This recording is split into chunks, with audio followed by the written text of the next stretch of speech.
Welcome to this week's podcast with me, Mark Cribb. Now, there seems to have been a bit of recognition this week in just how long the hospitality sector is going to be affected by this crisis. First in and last out seems to be pretty much the expectation, and that's tough news to process for many operators. But we are a resilient and a creative bunch. Much of people's headspace now seems to be shifting from how do we close, minimise outgoings, furlough and pay the team, to what on earth does reopening look like? And if we can't reopen, how do we pivot and do something to pay both the personal mortgages and business costs until we can reopen viably? Quite probably for many reopening venues with only 50% capacity due to physical distancing, that could be worse than just staying closed. And this is very tough information to process. It's particularly tough due to the unknown nature. Most entrepreneurial business owners are very used to having to make decisions and plans quickly, but what we are not used to is not being able to implement any of these plans until the government says we can, and that frankly the information we are using to make those plans is changing on a daily basis. And even if the government do say that technically we are allowed to reopen, what are the public actually going to want to happen, and are they going to want to sit in a restaurant or bar for the foreseeable future? So it's with that sort of complicated backdrop that I caught up with this week's guest, Michael Bremner, winner of Great British Menu and owner of 2 restaurants in Brighton. Michael was incredibly honest and reflective in our chat, and I thank him for being so. It can be tricky as a business leader to walk the tightrope of staying positive and motivated and wanting to say the right things for our team and our customers, whilst also actually being realistic enough to understand that we are not instantaneously going to return to normal when lockdown is over. Now, I'm a very positive, deludedly optimistic human myself, so it can be very tricky to have what could be perceived as slightly pessimistic conversations. So let's call this chat realistic rather than pessimistic. I think overall, Michael, and I believe I will ultimately keep and open our businesses in some guise. It's just the time period that is the variable. And that's some of what we chat about, and I hope it's useful. For those not in the industry, just to know what is going on, and for those in the industry to know that we really are all in this together and are all racking our brains about the best way to come out of this, and when and how, and almost if, to reopen. I also feel I really have to mention a beautifully written article that came out this week in the New York Times. Gabriel Hamilton from Prune Restaurant in New York talks about her journey over the past few weeks in a very emotional and raw way that really is worth a read. It replicates almost word for word the experience so many restaurant operators have had since this pandemic started. I will put a link to the article in the show notes online with this episode. And talking of online, if any of you can become a Patreon supporter of this podcast, it really would be hugely appreciated. Since closing my restaurants, I've had to lose the research, production, editing and marketing support that my personal business was paying for with this podcast. However, there's some cost I cannot get rid of, so hosting, editing, recording and kit fees do have to be paid. So if you can donate a $5 or a $10, just a couple of coffees or a couple of beers, then please head over to humansofhospitality.co.uk, click on the Patreon link at the top, and that would be appreciated. Whilst you're there, pop in your email address for a weekly newsletter with the details of each new episode. Okay, thanks again so much for listening, and please enjoy this week's conversation with Michael. Michael Bremner, thank you so much for joining me on the podcast today. Hugely appreciate you taking the time. We've chatted before, but for those who haven't listened to that episode or don't know you, and they should obviously from the telly box and your Great British Menu history, but can you just tell us about your restaurants and where you're based in the world, please, Michael? Yeah, I'm based in Brighton, and I have 64 Degrees, which is a small 20-seater restaurant. And I have Marmar on Brighton Beach, which is a bit bigger. Yeah, perfect. And obviously all closed. All closed, yeah, all shut down. Yeah. So going back to when this started, I suppose you're probably a little bit like me in the fact you're in a coastal town. So I'm guessing you're sort of, busier in the summer than you are in the winter. So I'm imagining that in March you were, recruiting and prepping and getting ready for a busy season. When did you sort of come to terms or get the gist of what was about to happen? And we could sort of see it unraveling slowly from China. This virus that we were being told about? When did it hit home that it was going to actually have an impact on you? I kind of went through a stage of business went horrendous. Well, to be fair, winter in Brighton has been pretty horrific. Marmar has not done that well down the beach. It's not the kind of place you want to go to when it's raining and stormy. It's more the sort of sunshine and people go down there. So I had a few conversations with the team then just regarding the staff situation and how it was pretty dire that we were focusing on just sort of kind of surviving until summer came, really. And then it was mainly 64 degrees that there was a sort of point in time where, again, business had sort of gone down. The conversation of the whole coronavirus had come out, and I think Brighton was the first place that it. I might be wrong saying this, but I believe it was the first place it hit originally. Some guy came over from France, or he was somewhere. Then he went to France. Then he came over and he lived in Brighton. And there was a bit of a conversation about it then. No one was really panicking, but there was a definite change, if you like, in the sort of business. And I had said to the team on the day where Boris Johnson has told people to avoid restaurants and pubs, that day before he had said that, I sat down my whole team and I said, listen, I think things are going to get pretty rough and I need to adjust what's happening, and I don't want to be in a position where I need to lay people off or get rid of anyone. So we'll just try and work out the hours correctly, and we'll just try and work as stick together as a team. Really, I just tried to comfort everyone that I had their back, and I was going to do my best as much as obviously. Keeping the restaurant was my main priority. Like, if I didn't have that, no one would have a job. But in the same thought process, I was trying to comfort everyone to say, like, I will do my utmost to make sure that everyone keeps their job, for whatever that would take. And so I kind of came up with a little strategy to try and maximize people coming in. So reducing the time that we were open, but maximizing the times that we were busy so more staff could work. It made sense. And then that night, it was exactly on that night that he said, so there was obviously there was a lot of conversation previous to that when he shut everything down, that the coronavirus was out and all those sorts of things. But that night, just when he said to avoid restaurants and bars, it was that week that just sort of all came crumbling down, like we did absolutely no one. But the amount of, it would have made more sense for them to have closed, if they closed the restaurants, to do the lockdown then, because the damage it did to business, well, certainly to myself, was I lost. And I know it doesn't really matter now, but at the time, everyone cancelled big bookings, everyone cancelled parties, and it was just like you were looking at the res diary, and it was just like vanishing in front of your eyes, and that was such a stressful moment. Like, before in lockdown, I'll be honest, it's everyone's in the same boat. You're kind of in limbo. It's kind of like we're in this position, but I'm not. I mean, I'm stressed, but I'm not like. I'm just in a, there's not much I can do about it right now. What I'm freaking out about, or what I was freaking out about, was when they said, right, no one go to restaurants or pubs. No one was coming in, but I still had bills to pay. I still had 40 staff members to look after. And there was no understanding of how long things are going to work for, things will be closed for, and all sorts of things. And I genuinely thought at that moment I'd lost everything.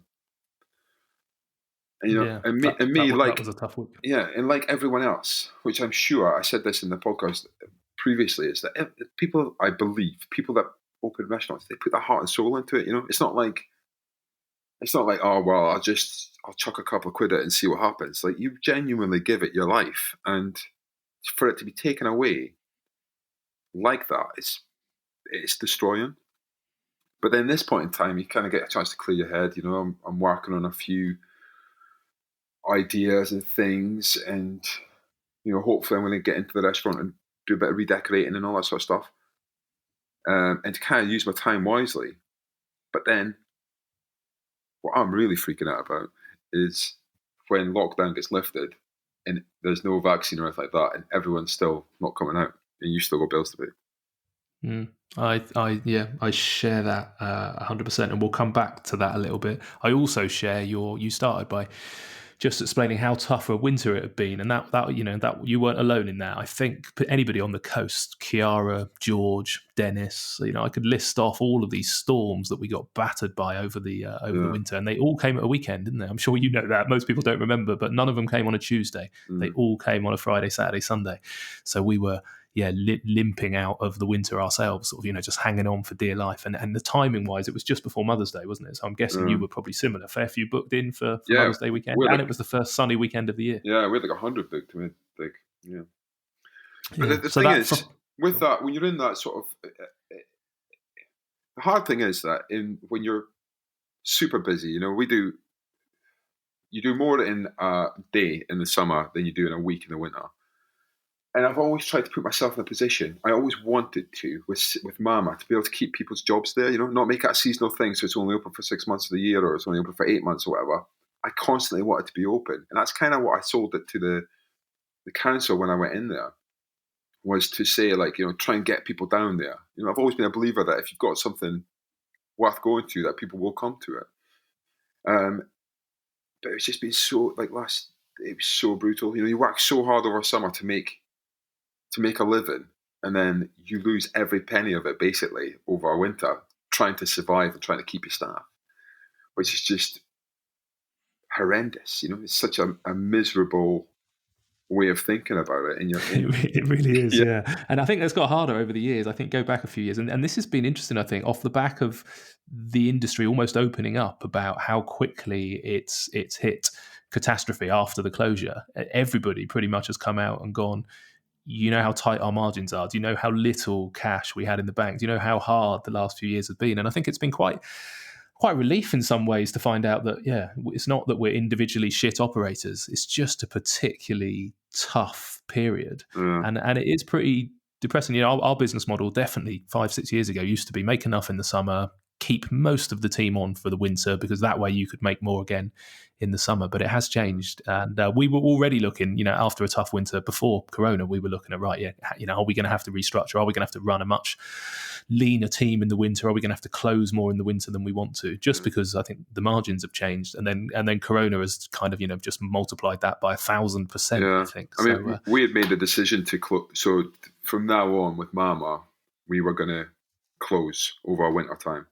It wouldn't even be worth us opening for December, because it's although you're busy in December, it's not worth getting a team back together and all this sorts of stuff. It'd be simpler, which kills me to say, but it's simpler just to go from, I don't know, end of March maybe. Well, I'm not sure. Sometime, and then just do 6 to 8 months and come out of it at least with something, rather than just struggling to sort of survive.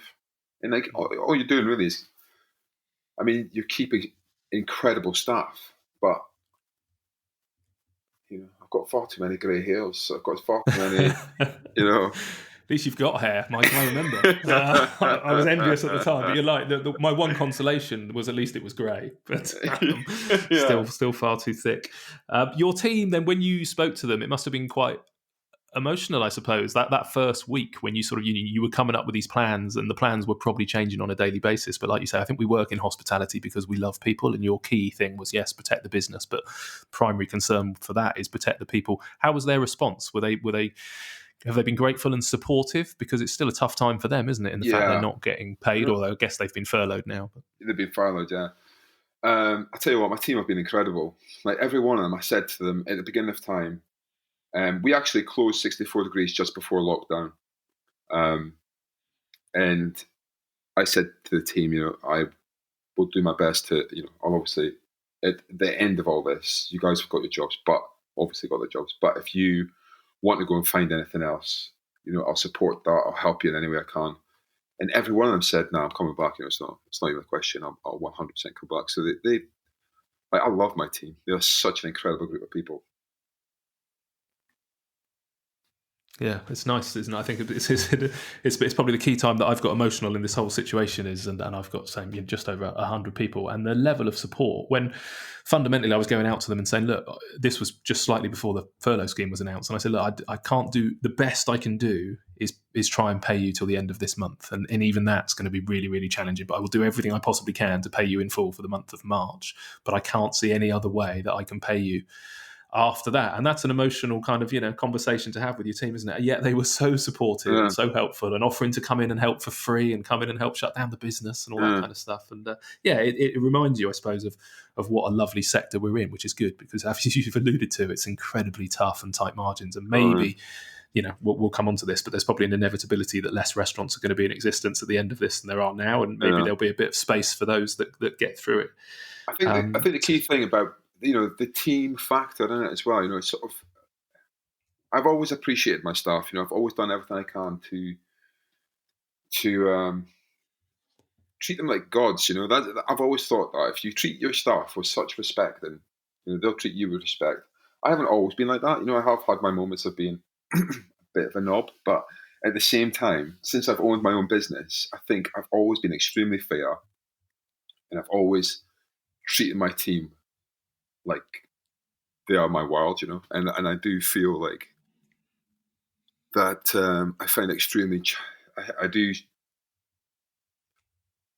find that upsetting to think that at the end of all this, chances are I'm probably going to lose about, I don't know, 50 to 60% of my team, and that's horrible. It's not a thing that I want to do. Or I mean, every single one of my team deserves to be working, or I'm honoured to work with them. There's not one sort of pony in there. It would be easier if half the team were rubbish, but every single one are In the middle of fantastic. the summer, that would probably have been the case, Michael. Once you'd recruited a load of temporary staff, you could have at Yeah, least, just been annoyed by some that had come for the wrong reason. But you're right; the ones that you keep on for the winter are your core guys, I think, aren't they? yeah, That guys and girls that you want to reopen with.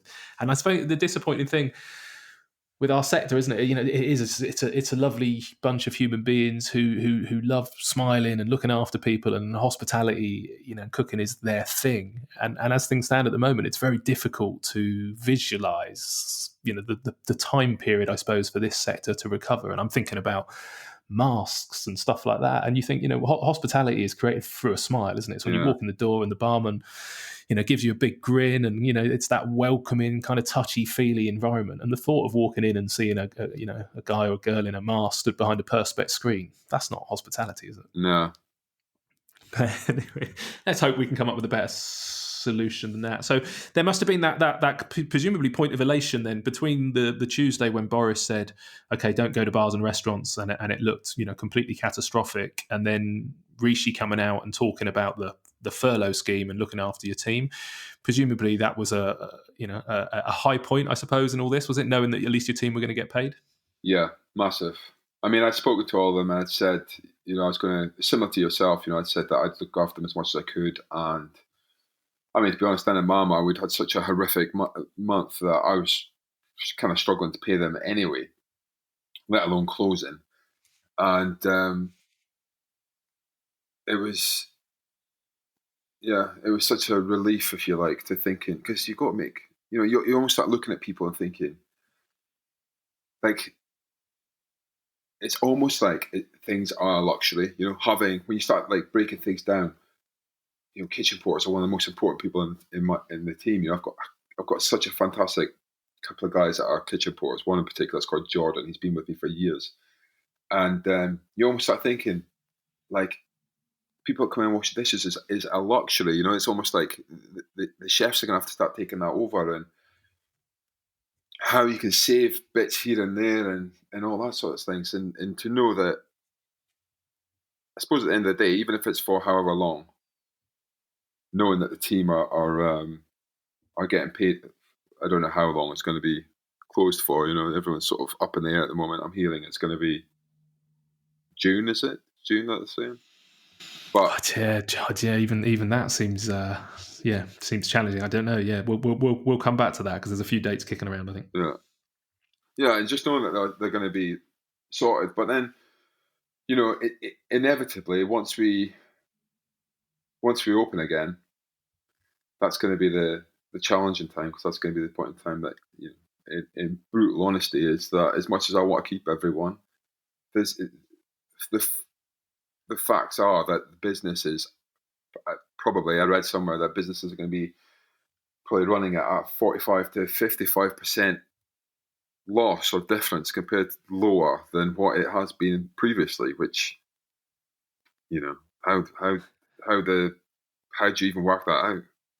I think in an industry where the margins are sort of, if you're lucky to be making a profit, probably in the last couple of years, but at best you might be making 3 to 8%. Then if you have a 45% drop in revenue, it doesn't feel like the margins are going to work out very very well, does it? Which probably leads a little bit into this government support. So you got the furlough. Did you qualify for any of the grants? Were your rateable values in the right section? Yeah, I got grants for both of them. That's good. Yeah. But So I haven't received the one from actually, I had a confirmation from Mama, but I know that 64 has been. That's good, yeah. So my 3 venue, I think I could have qualified for 75k, and I only qualified for 10 because 2 of mine were over the rateable value. So that was a bit heartbreaking. That's but I know insane. There's a lot of conversations. Isn't it insane? Yeah, it does feel incredible. To Yeah, have I mean, I that. know. Yeah. Can't understand maybe how. maybe there's got to be a cut off, but one of mine, for example, is 53k, my rateable value, and the cut off is 51, and the other one I've got is 65, and the other one I've got is 14, so it was just below the 15k. So it was. I almost thought Rishi had kind of orientated it around my personal circumstance. I just can't get. I don't understand why Why are people that have got a higher rateable value? I don't understand that. Like, it's not like It's not like anyone's making any money at the moment, or. What's the benefit? Like, if you're going to give 25,000 to that middle group, or as much as I'm grateful for it, like, why not everyone? I know there is an irony that I'm working my ass off at the moment trying to work out, just how to keep my head above water. And I know some sort of local smaller cafes and stuff like that. They're having a lovely time. They're furloughed. They're at home, and they've got their grant, and that will probably keep them going. So it would be exceptionally useful to get that changed. I appreciate at a certain level. I was chatting to JD from Street Feast, and I think his rateable value is something like £500,000. Well, a 25k grant, if your rates are £500,000, is probably a drop in the ocean. But on a personal level, then would make a significant difference. Is there any other stuff that the government that should be doing? Have you been involved in any conversations? I mean, there's been chats about a national timeout for a 9-month rent free until January. There's been chats about trying to reduce VAT to either 0 or maybe 10%. Has anything sort of cropped up that you've seen where you think, we as a sector, we're going to need that? Yeah, I mean, I'm on that WhatsApp group. I think that obviously, I think the government's done. I think it could be a lot worse. Let me rephrase that. I think they've done quite a few things for businesses. I know there's certain categories in businesses that aren't in the same category, but for myself personally, I'm talking about here. They've furloughed the team, which I'm happy about. We've got the 25 grand grant. I think we need less. It's less about now, and it's more about when we start operating again. For me, that's the time that we need support. That's the time that we need to be able to, the reduction of VAT would be incredible. Preferably to a 0 would be amazing, but I doubt that they would ever do that.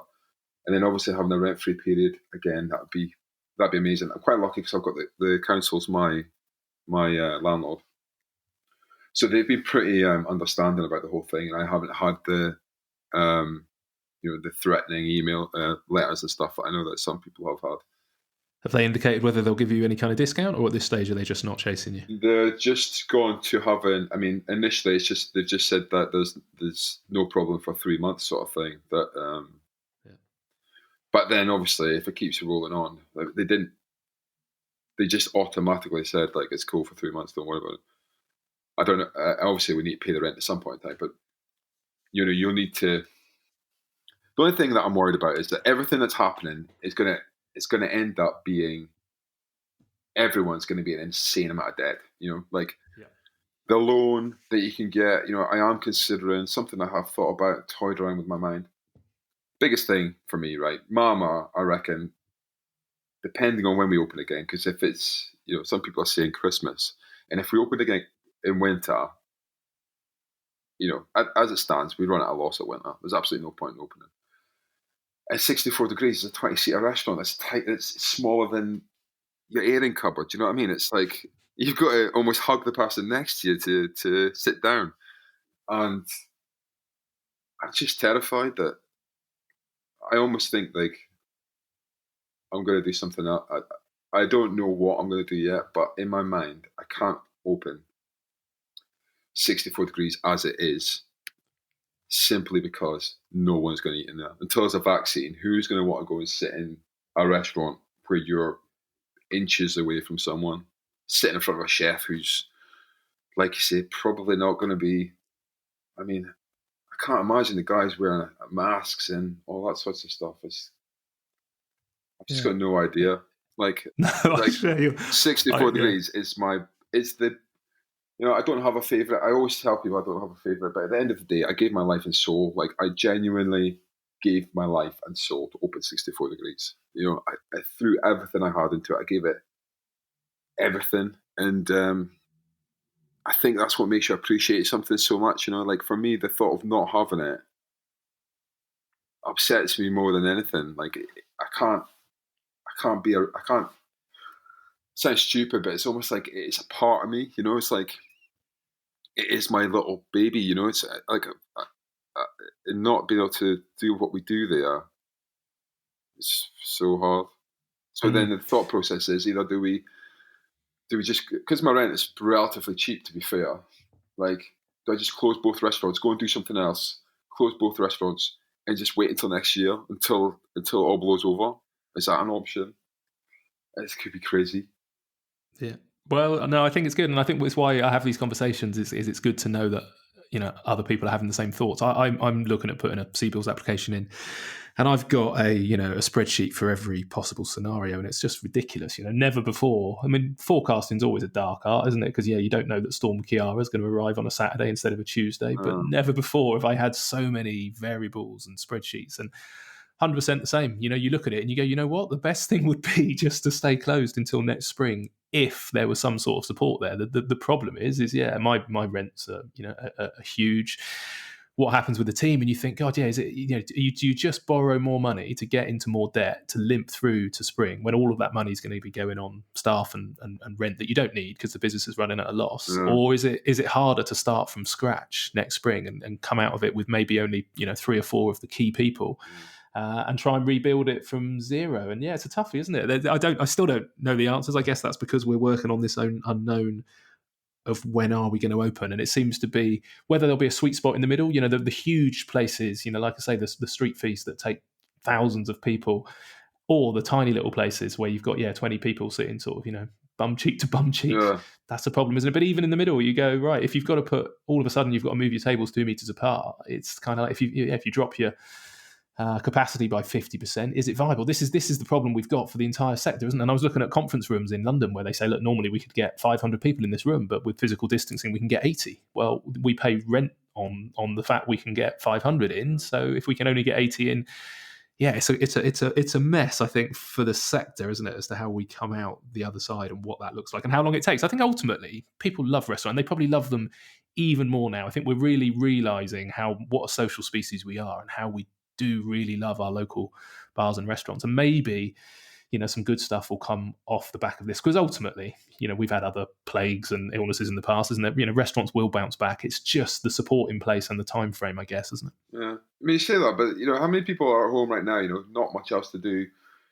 Probably either people that have got a fondness of cooking but never really have a chance to do it, or people that don't really know how to cook and have thought they'd just have a go at it, have probably done it and thought, you know what, I'm not bad at this. And there's going to be people, I think the cooking at home thing is ramped up massively. Obviously people are, I would imagine, I know people that I speak to, my sister, she's, I don't want to say she's not good at cooking, but she's not good at cooking. Have you told her that before? Does she listen? I won't send this to her. You know, she's just sort of, even she's getting creative in the kitchen, you know, and I just think, God, Well, if she if is, your sister's getting creative, yeah, we're doomed. yeah. But it makes you think, you know, who's going to be, and you know, there is still a lot of people that are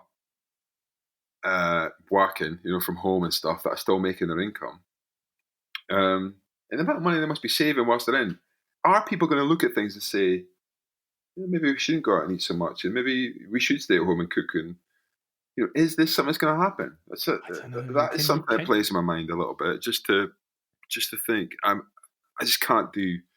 For me, I can't do like a 64 version of a delivery service. You know, I know these restaurants are doing that. I just can't. In my mind, I can't see how it would work for me. You know, like, yeah, because of the quality of the food, or well, just everything. You know, like the expectation probably of what people would expect to get, and yeah, the food quality to be able to package it up, the cost of starting up that as well, of, you know, of something that might only be a guess, you know, rather than just honing in on what I think we're good at. You know, I think Mama is different. It can have areas where you could be spaced out. You know, it might be able to achieve something that's like a takeaway service sort of thing. But 64, it's just a different beast. You know, it's something that I think people go to for special occasions, and you know, it's got that sort of thing. You know, the whole thing about it is the social side of it. You know, the music's pumping, the people exactly. are in there That's what you having can't fun. recreate at home, Yeah, Michael. Like when you say people will do it at home, you know what it's like when you walk into a restaurant and you hear, you feel the atmosphere in a restaurant, and you can't recreate that, I don't think, in your dining room or in your kitchen. The buzz of people dashing around, the cocktail shaking, the kind of, the barman shaking the ice in the cocktail shaker, and the noise of the music and the energy and the sizzling of the pans in the kitchen, and it's so three dimensional. I probably, I love hospitality and I love the industry, but God, I probably, crave it even more than I ever have, just to feel that energy that you get. You'd be the same down in Burma now with its summer, but this lovely weather we had, I know if I went and stood at Urban Reef, my restaurant now, it would make me feel electric because of the energy in the room. And you can't recreate that at home with somebody on a push bike dropping off a box of a box of food that's been sort of pulled up a hill on a backpack and shaken sort of, for 20 minutes on its journey, and it's lukewarm, and it looks like it's been through a tumble dryer. It's a difficult thing to recreate. So I'm utterly convinced that the industry will bounce back. I'm just really concerned that it might take a couple of years, and the government can't support. And I say a couple of years predominantly, I suppose, maybe it's a year until we're allowed to, let people in its current capacity. But it's the amount of debt you get into to keep your business afloat. If margins were that tight, is debt the answer? If debt is mainly going on rent and team, how do you trade out of that and tiny margins on the other side? That must be the dilemma we're all facing, surely. Yeah. I think that's definitely, I've been quite lucky. I've never really had to get myself into a lot of debt with 64 Degrees and Mama, because it was myself, and I had a backer for 64 Degrees who's not with us anymore, but he was one of my all-time favourite people, my best friend's dad, and he got involved. I had a belief that I could do something, and he believed in me and sort of supported that. So we didn't need a bank to open that, although I obviously paid him back. And then the money that we've generated, we managed to open Mama, and so I've never really been in debt as such. But it just doesn't fill me with excitement to think that's my option. Like I really. I don't know. I'm just massively stressed. I think everyone on the planet that has a restaurant is thinking, "What the hell are we going to do?" Yeah, because I feel guilty for making you have this conversation. I didn't phone you up to make you depressed. Yeah, Let's come on to some good stuff. I was happy before this. I was playing with my kids and stuff. This is why people say no, Mark. To be honest, I don't want to speak to you at the moment. But we're going to come on to some. I've got a tear in my eye. Positive response. Yeah. Sorry. Let's go into the positive stuff. Well, so this sort of positive potentially. So Yeah. talking about the sort of challenges in the industry, and I don't know the scene specifically in Brighton, but what we have seen in the last few years is the hospitality industry, in many ways, dominated by this sort of VC-backed growth in what I would describe as fairly beige, generic kind of chain restaurants that have cropped up all over the place. Do you think that? I suppose it's who comes out the other side of this, isn't it? You know, if is it going to be those guys that disappear, and maybe we create a bit of space for the local kind of community restaurants, and actually that's what the communities crave again now, is that local kind of community space, or is it the local guys that go under, and only the chains can survive this? Have you given that any thought? You know, I think about this quite a lot, and that is that I think Brighton, I believe, I might not be factually correct here, but I believe it's in this region. There's more restaurants in Brighton per person than there is anywhere else in Britain, or the amount of people. You know, there's more restaurants in Brighton for the size of the space, the size of Brighton compared to anywhere else in Britain, I believe. And based off of that, you know, the market does get saturated with a very similar idea. You know, there's quite a few. If something's successful, people do jump onto that, and so there's a lot of independent restaurants, but there's a lot of samey restaurants as well. You know, there's a lot of, without, I know I'm not talking down anyone or anything like that, but my worry is that it's not just going to be the brands, and it's going to be everyone. You know, I don't know who is going to come out of this. You know, it's either going to be people that have financial backing, or it's going to be. I mean, yeah, that's a tough question. I think that the amount of restaurants that come out of this in Brighton is going to be. It's going to be brutal for everyone, because, you know, like the style of restaurant. Put it this way: the style of restaurant that you can get in Brighton, similar to 64 Degrees, there's probably 10, maybe more restaurants than 10. You know, that do the like a small plate idea, or, you know, the open kitchen ideas, or whatever else. And out of that 10, how many are going to survive? You know, if people can go like, oh well, there's this place, or there's that place, or there's this place, or there's that place. You know, people just, not everyone's going to walk out of this. And is it only going to be people? Is it only going to be a certain amount of pizza restaurants, a certain amount of burger restaurants, a certain amount of, you know, fine dining restaurants, a certain amount of whatever else? Like, I just can't get in my mind who is going to walk out of this, because, and I think also most restaurants are going to have to reinvent themselves. You know, like, I've already had a few ideas about what to do to, you know, like, I can't put up little plastic things in between everyone. You know, I can't do anything like that. So I'm thinking about doing something slightly different, away from the 64 Marmor idea, and just trying to ride this out for a while. You know, the most important thing is for me to be able to keep the businesses. Yeah, absolutely. Are you happy to share those ideas, Michael, or are they confidential at this stage? Do you know what? They're confidential at this stage, just because I've actually. You'd like to do them first. Yeah. The one idea that I have that I'm not going to tell you about is basically Okay. it's basically an idea. When I first opened 64 Degrees, I did this dish, and with this dish, I started off and I loved it, and then by the time that we all pissed about with it and made it, you tried to jazz it up, we absolutely ruined it, and I ended up taking it off. But that one dish sort of planted an egg in my head, and it's, you know, 6 years old now, and for 6 years I've just been thinking about this other idea, and you know, like, people like, I might have said this before, but people like David Chang and all those sorts of guys in America, where they, you know, I really loved what he did previously. I know it's all changed now, and he's got multiple things, but previously, when he had, like, each of his restaurants that he did was different, and I really loved that.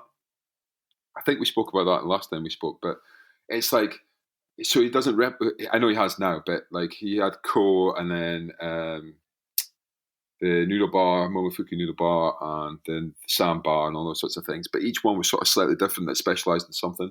And I thought that was such a great idea. But then he also had his Michelin stars and stuff, and I just thought, I really thought it was a great concept, you know, and it's more about his brand, if you like, rather than it being So I mean, I tried to do another 64 degrees and I failed at that. And when I walked out of that, I thought, to do certain things, you're to give something 100%. It's very hard to replicate that thing you're giving 100% to, with like the amount of energy and, I want to say the word passion, although it's not. It might be passion that you put into these projects. Like to do something as intense as 64 degrees, it's got to have the guys change menus quite regular. It's very interactive, and to recreate something like that, it's just not possible. Not possible for me. I'm sure it's possible for someone else, but I can't. I can't split myself in two places, and I can't drive the team in two places to I can only train people as much as they're willing to be trained.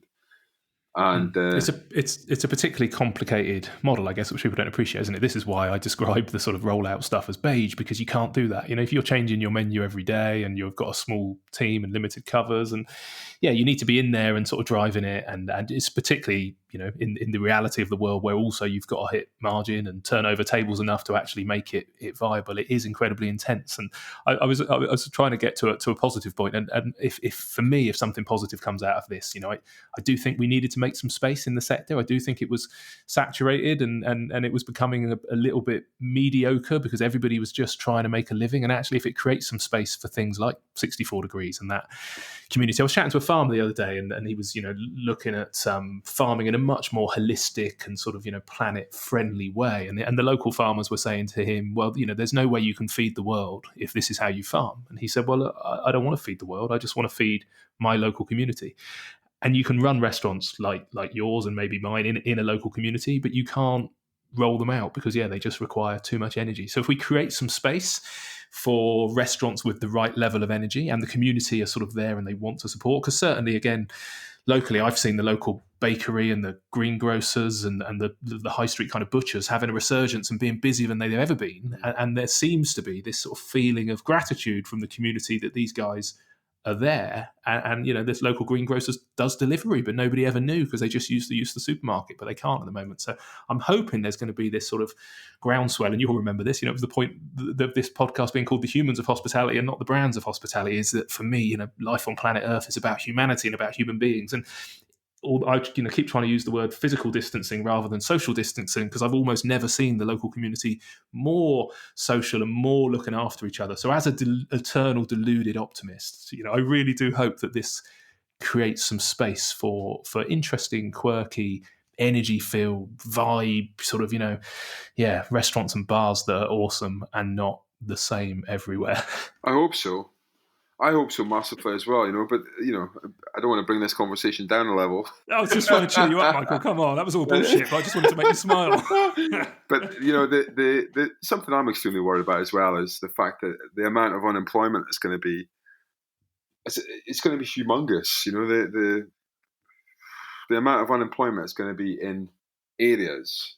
It's going to be until we come out of this, however it is, whatever happens. I think we're all in for a rough ride, but I'll be honest, I am pretty optimistic about it, in the sense that I quite like a challenge as far as the restaurant industry goes. I quite like rethinking things. The one negative thing I'll say about 64 degrees is that we were very sort of that's not a negative, consistency, but we were very sort of we just rolled safe, possibly, yeah. Where it was just like we just did our thing and we just kept on going with that. We knew what we did, and it was just like we did it. And this has kind of made me think, when we come back, we're going to come back with a bang, and we're going to come back stronger than we ever have done. And that's a massive. That's the Michael I want to hear. Yeah. Come on, Michael.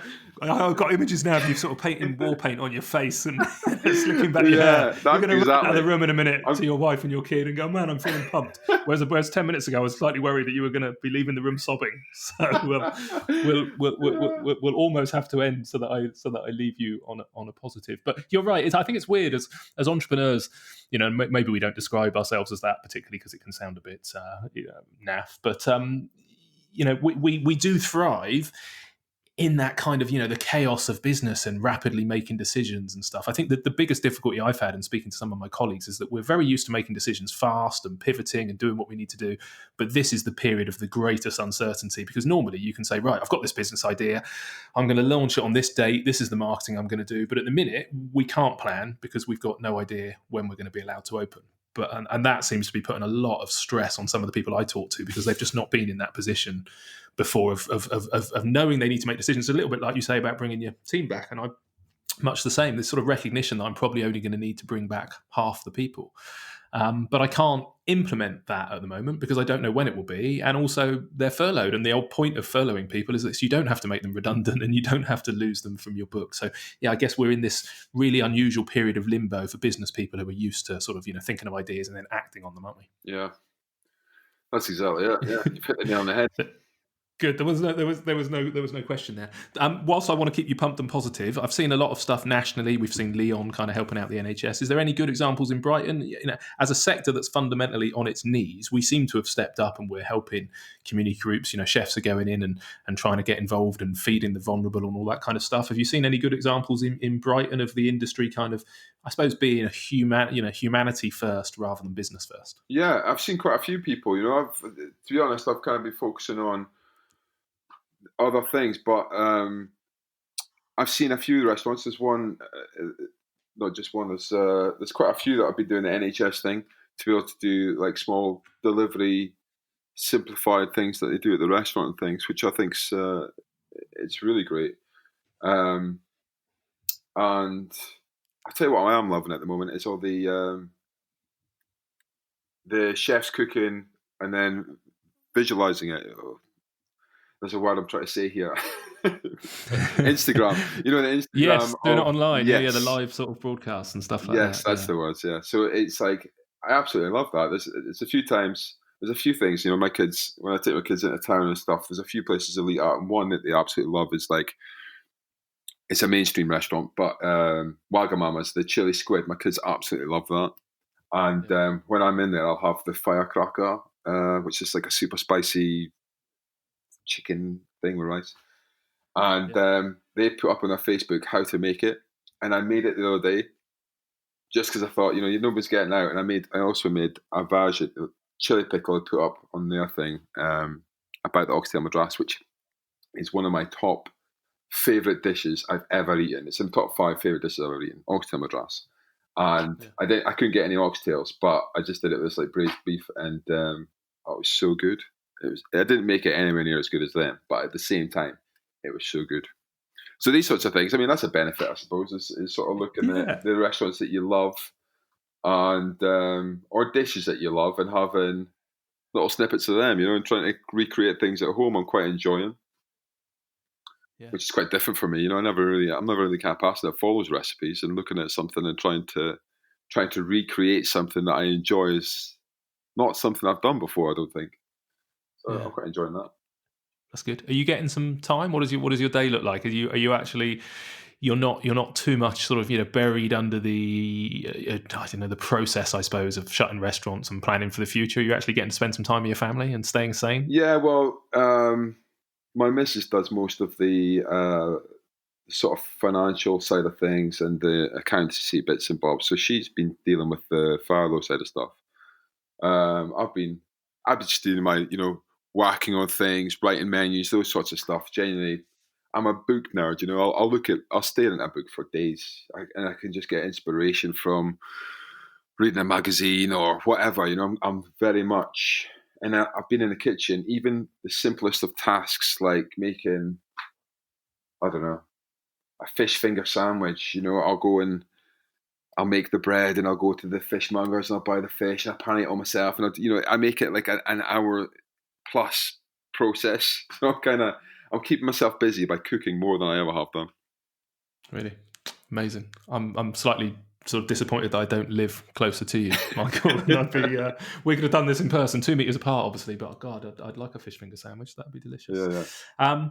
Well, look, thank you, because you've been very honest and candid, and it's been interesting doing these podcasts, because I started doing these sort of COVID special, I suppose, responses pretty much straight away, as it was happening, and it's been interesting sort of because of the longer it goes on, unfortunately, when we first started, it was like, right, we're shut for 3 weeks, maybe we'll get to reopen. And then it was like, okay, we're definitely shut for longer. And now it's like, oh my God, we could be screwed for a really long time. So it's been interesting as, the conversations have ebbed and flowed from, really positive to negative. And ultimately, I think most people think they'll come out. And even though, I can hear the uncertainty with you, and rightly so, because I share it completely. But fundamentally, I think we have cooking and hospitality and looking after people and the buzz of restaurants in our bones and in our DNA. And it's likely that we'll come out with something on the other side. So good luck on that journey of contemplation. And I hope you come up with something awesome. And I'll come back when you're willing to talk about that idea that you've got publicly. Where should people go, Michael, if they want to follow what you're up to? Are you active on social media at the moment? And is it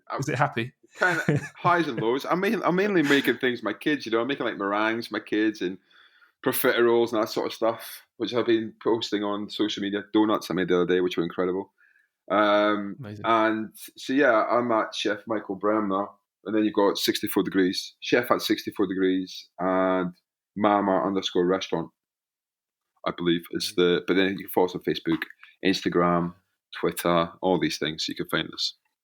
Perfect. All right. Well, I'll put some links in the show notes as well. But anything we've not covered, Michael, that you would like to talk about, or are you happy to go back to your day? Do you know? I think we've covered quite a lot. I basically think what we've gathered from that is that we don't have a clue what's going on, and we're just we're just chilling out.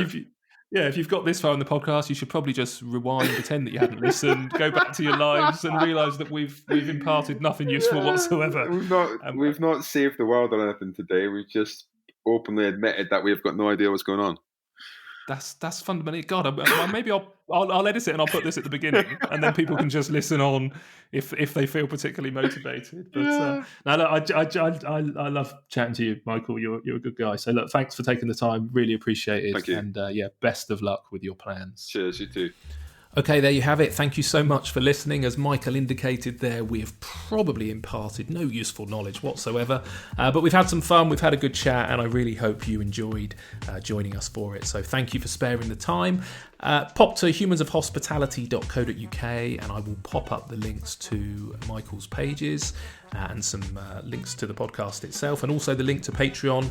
If you can become a supporter of the podcast, that would be hugely appreciated. But for now, thank you so much, and tune in again soon for another conversation.